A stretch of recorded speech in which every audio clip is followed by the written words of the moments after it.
Tobey, that's good. I'm good, Father. Power. Amen. What you got for me?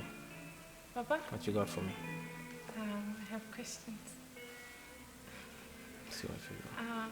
My first question, Father, is what happens to me as a woman of God if I was raised up in an environment where I was raised up mostly as a boy because my father didn't have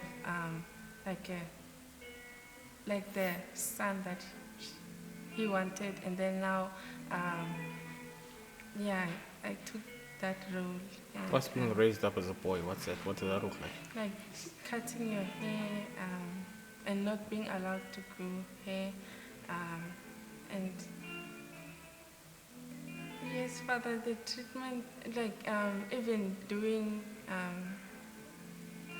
not hard labor, but my father would take me to inspect the engine or something like that, or like things to do with cars and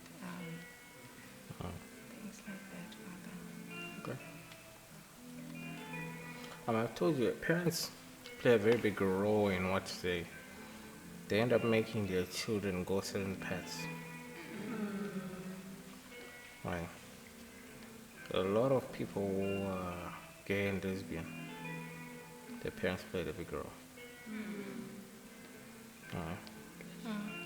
I find out just after you left your father, you had a period where you were like a tomboy, where everything about you was like, it looked like you were gay, lesbian, right? See what I mean? Yes, Father.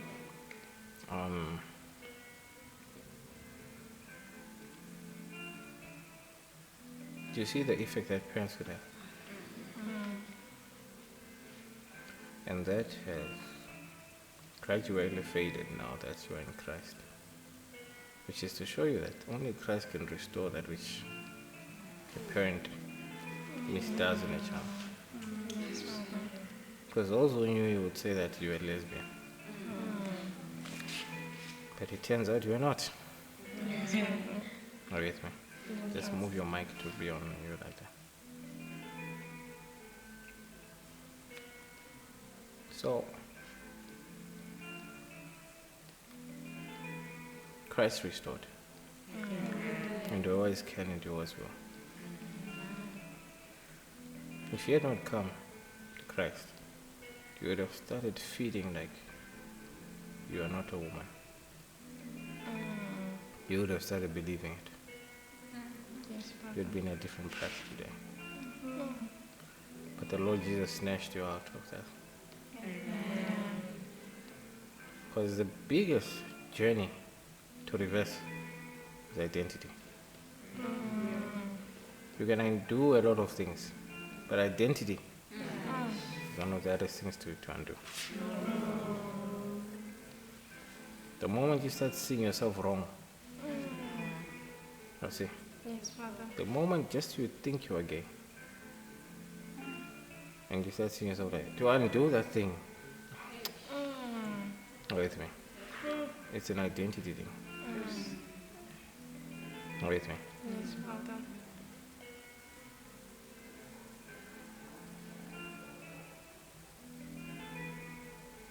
And there's a lot of people who know. They started off being curious when they were gay. Testing out. They knew like, I know I'm like both, like I can, I can stop, I can. Right me? Till today. And now they're wishing if only they didn't try it out. You know there are some people who are addicted to pornography. And they're always watching pornography. But where there's pornography, there's gay pornography. And they're not gay. If they just say, just today, let me just see what's going on there. Just out of curiosity. To undo now that thing, just once, it will mystify their identity completely. Now with me? I know it looks like, you're advising people watch pornography, saying, yeah, but watch, but if you're going to watch, but don't watch this gay one. I'm not saying that, but I'm just saying that if one is in that space, and then he makes the mistake and goes that one. Wait, no. Yes, Father. Because the things you see, eventually you start to see through their eyes.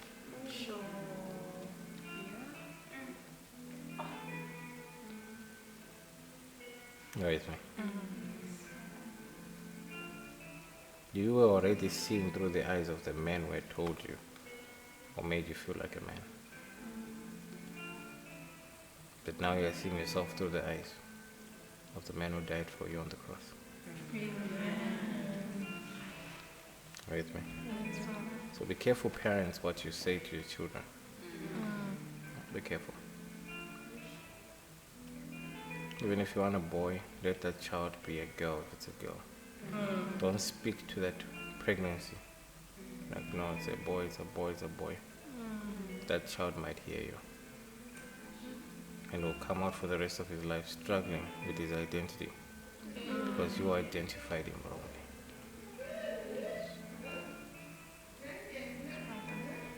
Make sense? Yes, Father. Alright, next question now. Yes, Father. Father, I wanted to ask about this idea of how a woman should be, that is mostly engraved in most women's heart, or most ladies, that I should be a certain way, and now it's like engraved in their mind that if it's not like that, they would start to become insecure. So, Father, how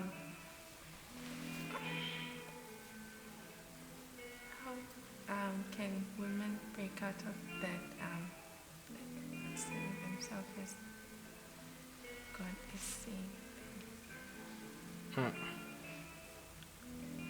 You see, there are certain things that the Lord Jesus Christ had to bear in his journey to die for us. Right. Yes, Father.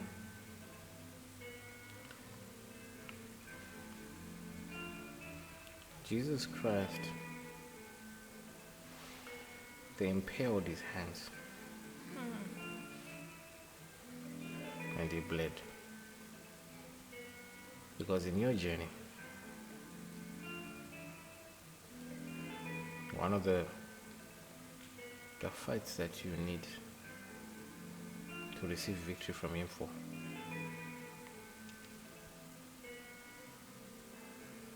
is how you use your hands. With me. Yes, Father. His hands were impaled, so that what you do with your hands is established. With me.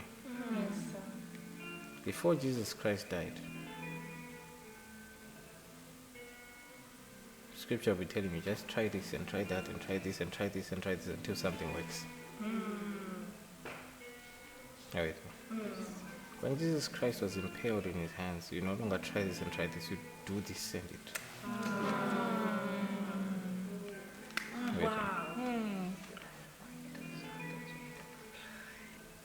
Jesus Christ's legs were impaled and he bled.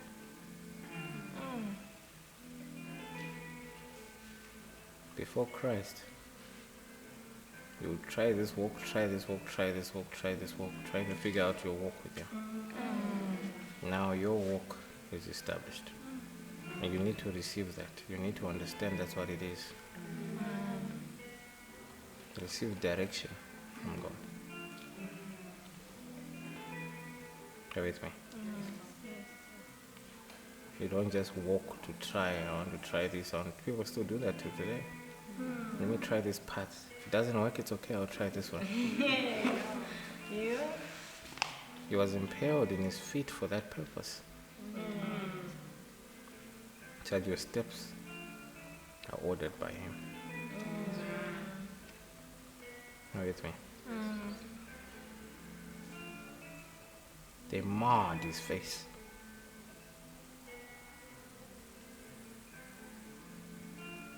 With me. And the prophets would tell you couldn't even identify him anymore. Tell you his bones were showing. His face was marred. His identity was stripped off. So that you never need to struggle with your identity. So that you don't seek out identity. Are you with me? He died so that your identity is established. And women do not understand that. They spend their lives searching for identity.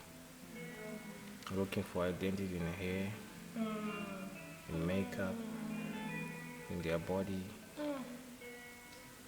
in clothes, in shoes, in men. Are you with me? Yes, Father. Yes, Father. It's you understanding that very well, that Lord, I receive your identity. Amen. That was my identity that you left on the cross. That I may receive your one. You with me? And women are not taught those things enough. With me? Yes, Father.